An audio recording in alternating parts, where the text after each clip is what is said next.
Good evening, praise Lord. Welcome to this video. இந்த வீடியோவில் பரிசுத்த ஆவியானவர் அவர் எப்படியெல்லாம் கிரியை செய்கிறாரு அப்படின்னு இதில் நான் பார்த்த வரைக்கும் சில காரியங்கள் நான் ஷேர் பண்ண விரும்புகிறேன். எனக்கே அதை பற்றி நிறைய சந்தேகங்கள் இருந்தது. ஆனால் நான் சிறு வயதிலேயே வல்லமை பெற்றவளாக நான் இருந்தேன். அந்நிய பாஷையெல்லாம் பேசினது கிடையாது. ஆனால் கர்த்தருடைய வல்லமை என் மேலே இருந்தது. சிறு வயதுலேருந்து ஊழியக்காரங்க கிட்ட போய் தலையில் கை வச்சு ஜெபிக்கும் போது அப்படி வல்லமை கிடைக்கிறது உண்டு. ஸோ அதுபோல் சிறு வயதுலேருந்து நான் அப்படி கர்த்தரோட தரிசனத்தில் நான் நடந்து வரவெல்லாம் நான் காணப்பட்டேன். வளர வளர கர்த்தர் என்னை தொடர்ந்து என்னோட பேசி வந்தார். நிறைய வீடியோஸில் நான் சொன்னது போல் சாது தொண்டைமான் அவர்கள் மேற்கொண்டு அபிஷேகத்தை கொடுத்துட்டு அதை பற்றி ஆனால் ஒன்றும் சொல்லாமலே அவர் போயிட்டார். அதுக்கப்புறமா பரிசுத்த ஆவியானவர் என்ன கோயம்புத்தூர் விலைமேடு அங்கே கொண்டு போனார். அங்கே அந்த சபையில் நிறைய பரிசுத்த ஆவியானவருடைய கிரியை நடந்து கொண்டு இருந்தது. அதை பற்றி நிறைய பேர் பேசுவாங்க. நிறைய அபிஷேகம் பெற்றவர்கள், தீர்க்க தரிசனம் சொல்கிறவங்க நிறைய பேர் இருந்தாங்க. வரம் பெற்றவங்க நிறைய பேர் இருந்தாங்க. அதில் அவங்க ஷேர் பண்ணக்கூடிய காரியங்கள் நான் சில நான் சொல்ல விரும்புகிறேன். ஸோ ஒரு ஆத்மா பாவத்தில் இருக்குது, ஒன்றும் ஒப்பு கொடுக்கலை அப்படின்னா அந்த பாஸ்டர் அந்த பக்கமாக வராரு அப்படின்னா இவன் எதுக்கு வரான் இங்கே அப்படின்ற மாதிரி உணர்த்தப்படுவாங்களாம். அதுமாரி அப்படி ஒருத்தர் சொன்னார். அதுக்கப்புறம் அவர் தொடர்ந்து சபைக்கு சபையில் எல்டராக அவர் இருந்தார். நானும் அங்கே தான் இருந்தேன்.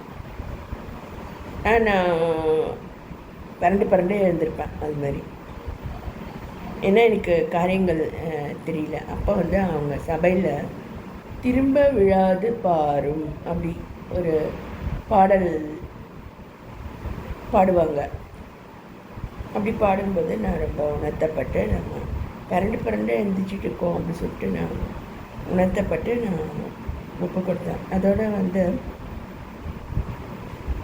உங்கள் சிந்தனைகளினாலே வீணர் ஆனார்கள் அப்படின்ற வசனத்தை வச்சு நான் அவங்க பிரசங்கித்ததை கேட்டேன்.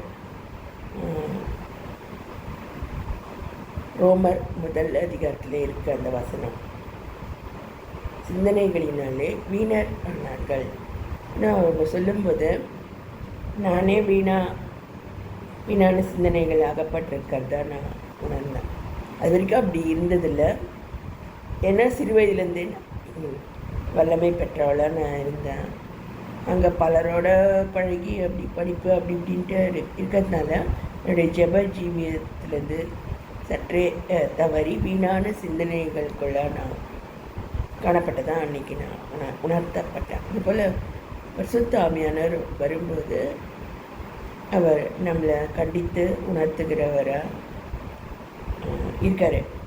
அதுக்கப்புறம் நான் ஒப்பு கொடுத்த ஊழியத்தில் ஒரு 21 இயர்ஸில் நான் ஸ்டார்ட் பண்ணிட்டேன். அதுக்கப்புறமா நான் ப்ராக்டிஸ் பண்ணக்கூடிய ஒரு டெக்னிக்கை நான் சொல்ல விரும்புகிறேன். சில சமயம் என்னுடைய தாயார் வீட்டுக்கு நான் போய் தரையை சுத்தமாக பெருக்கி மாப் போடுவேன். டாய்லெட்ஸ் எல்லாம் க்ளீன் பண்ணுவேன் அவங்க வீட்டில் போய்ட்டு. அதை ஒரு ஜெபமாக நான் செய்வேன். அவங்க வேண்டாம் வேண்டாம் சொன்னால் கூட நான் செய்வேன்.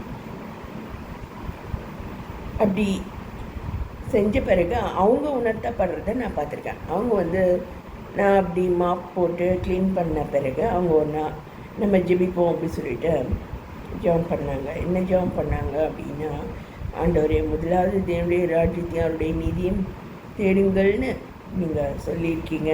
ஆனால் நாங்கள் அப்படி தேடலை. நாங்கள் எங்களுடைய நிலைமையில தவறி உலகத்துக்குள்ளே நாங்கள் காணப்படுறோம் அப்படின்னு சொல்லி அவங்க ஜெபிக்கிறத பார்த்தேன். ஸோ இதனால் நான் இதே சேம் டெக்னிக்கை ஒரு 2 மந்த்ஸ்க்கு ஒரு தடவை, 3 மந்த்ஸ்க்கு ஒரு தடவை இங்கேருந்தே மாப் ஸ்டிக்கு எல்லாமே எடுத்துகிட்டு போயிட்டு லைசால் எல்லாம் வாங்கிட்டு போயிட்டு அங்கே இதே இதை வந்து திரும்ப திரும்ப நான்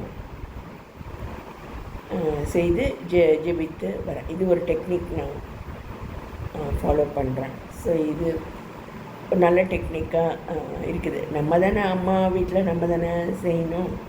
ஸோ நம்முடைய கடமை தான். அதை ஒரு ஜெபமாகவும் நம்ம செய்யும்போது கர்த்தர் இது போல் கிரியைகளை செய்து வராரு. நான் செய்யக்கூடிய மற்ற டெக்னிக்ஸ் மற்ற வீடியோஸில் நான் சொல்லியிருக்கேன்.